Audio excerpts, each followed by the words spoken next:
Solitar, the nameless greater demon, the bringer of the Frieren lore, and the last name you will ever hear before you get talked to the hand. Before we continue, Golden Land arc spoiler warnings. It's another day in the Frieren Manga hiatus. Yamada Kanehito and Abe Tsukasa need some first class mage level healing, or more like the goddess of creation's magic, and freaking decide whether or not the great mage Serie, the feet goddess, passes away or not. The script gets delivered and it says she's dead. I take that back. Solitar was first introduced in chapter 88, and the role she plays off the bat is to tell Macht directly why demons are the way they are, using the term convergent evolution. Despite similar appearances and similar qualities some may possess, creatures are totally different from each other. Her entire character is to present the case to Macht that demons are nothing like humans, despite their similar appearances. Macht's entire journey after yeeting this priest that felt pity on him is the foundation of the entire Golden Land arc. He wants to feel malice, guilt, grief, etc, etc. But the irony of his whole character is, hey you two too, yeet each other and I'll let the other live. Macht's conclusion? Right. I have to be friends with the human and then betray them. Only then I can feel human emotions. Solitar goes on to explain that demons would be extinct if they felt grief every time they deceived humans. It's in their DNA to not understand. Although they behave, look, and speak the same language as humans, their evolution brought them to this point to deceive and prey upon them. They are man-eating monsters. One of our best analogies that works for both a human and demon perspective is questioning whether or not we can imagine the emotions of a small winged insect. However, Macht is still insistent on discovering and eventually being able to comprehend human emotions, which could lead them to be able to coexist. This is the big hypothesis of the entire Golden Land arc. Can humans and demons coexist? What Macht says here, and after yeeting that poor little kid that yeeted his childhood friend, Kanehito, emphasizes this. We've got plenty of time. We're demons after all. Also here, luckily, I have all the time in the world. If you have all the time in the world, can you make something impossible possible? Or will it stay impossible, and by that time, extinction?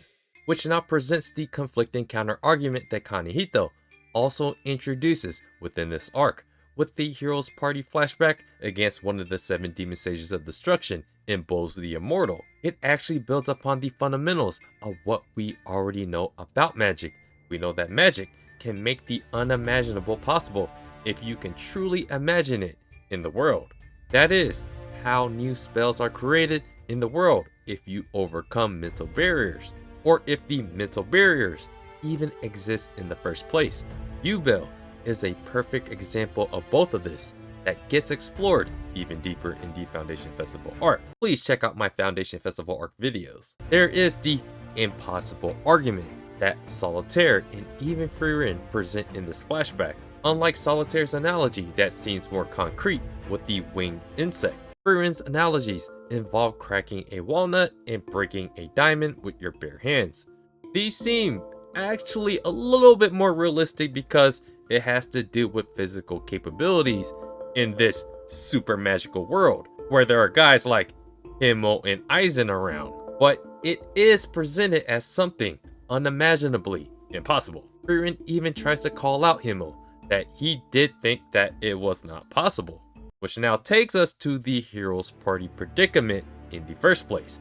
Bowls trapped the hero's party in what should be an unbreakable barrier.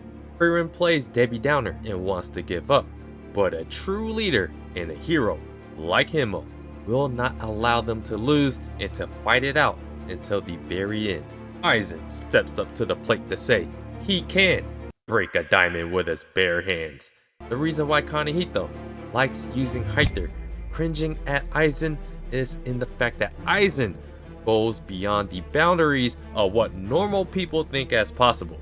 Frieren even admits that she believes Aizen could indeed crack a diamond, but Frieren still has that mental hurdle in seeing that both the Immortal's abilities and herself is too wide of a difference. But this is where impossibility meets what's possible.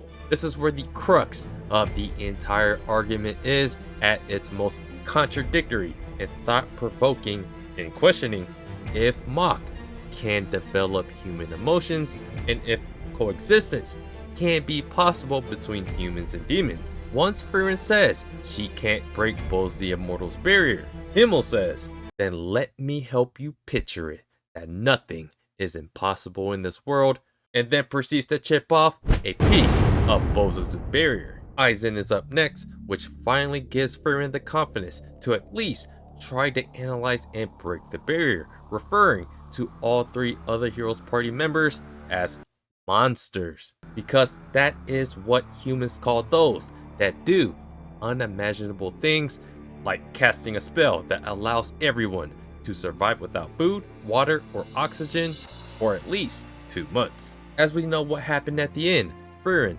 breaks the barrier and Himmel tells Boz to not look down on humans, in which in the present, Frieren undid Macht's Dia Golds and eventually turned everyone in the area that was Dia Golds back to normal by the arc's end. This is where one of the leading theories of what happened to the hero of the South starts. It's our mustache man, Dia Golds. That is what the entire Golden Land arc is all about, with Solitar and Frieren's side being that coexistence and understanding human emotions for demons is just impossible. There are limits to making something impossible possible, but on the flip side, as we witnessed from the flashback, that something impossible can be possible. And so that is what the conundrum is in the Golden Land arc. Now, there are a bunch of different points and discussions I would like to have about Solitar and Macht in this arc, and how Solitar's character specifically, how it ties in with the Goddess Monument arc. I would love to make another video just discussing that portion, but for this video, I'll address one more major point of Solitar's role in the Golden Land arc. Not only has Solitar studied humanity for however many centuries to see their growth, doing all kinds of experiments herself, she mimics much of Aizen's and Stark's personalities that has multiple times demonstrated that their fear and cowardice is actually their strength, and part of that strength is just surviving. The longer you survive, the stronger you can become. This leads to my argument that Solitar's study of humans is what is most threatening to humanity, and what could lead to the conclusion of what Schlott said about demon survival 1,000 years into the future. That something like Macht's thirst for coexistence in one full demon lifespan, he expects to grow our prefrontal cortex and amygdala and various other brain components that makes humans human. Evolution takes time, and the time if you scale it for elves and demons versus humans are drastically different. Frieren and Serie pretty much look the same and barely have grown in over 1,000 years during their flashbacks. The same can be said for demons, but humans within 1,000 years have definitely evolved to look and adapt much more to their surroundings. In a sense, humanity's progress is like a cheat code, and that cheat code that benefits humans, unfortunately, might benefit demons. That is where the terrifying nature of Solitar comes out. A greater demon that has lived for so long, except no human has logged a history against her until now. Both Macht and Solitar were able to adapt to their fights against Denken and Frieren, and especially Solitar, who was able to adapt to that near fatal Den Soul Track attack. With the Goddess Monument arc in mind, some of you manga readers might understand what I'm getting at here. She is the one demon that studied and can use human magic and can teach it like she did for Macht. She was able to analyze the Great Barrier erected over the Golden Land through the accumulated knowledge of all the great mages that helped put that up. She was able to dispel it. Key info that will likely come up in future arcs involved from the Southern Lands, a protective magic circle of the Com Clan, who specializes in sealing demons, the Andari-style barrier created by applying the principle of irreversibility, and the Imperial magic used for the defense of the United Empire in the Great Barrier of Isolation. Like Macht, that spent many of its previous 100 years treating humans like a science experiment to understand malice, guilt, betrayal, a sense of justice. Solitar was already doing human experiments. She even states that the Demon King helped her understand convergent evolution. It's even possible that the Demon King himself could use humanity's magic.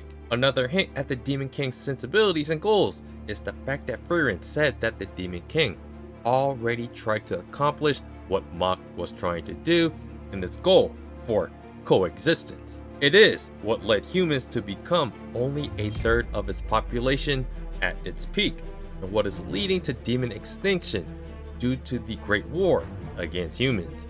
In a way, Macht and Solitar may be two elements to describe what we will eventually get to know about the Demon King, and what could lead up to the final events that answers the question of whether or not demons would end up surviving, or eventually doing something deemed impossible, like actually developing human emotions 1,000 years in the future. So in Solitar's case, it's the impact of her study of humans, where we've seen her accomplish miraculous feats that no demon should be able to do, kinda like Frieren learning how to undo Dia Golds. It's literally what Solitar said, as her entire character is the explanation of the lore between what both the current understanding between humanity and demons are.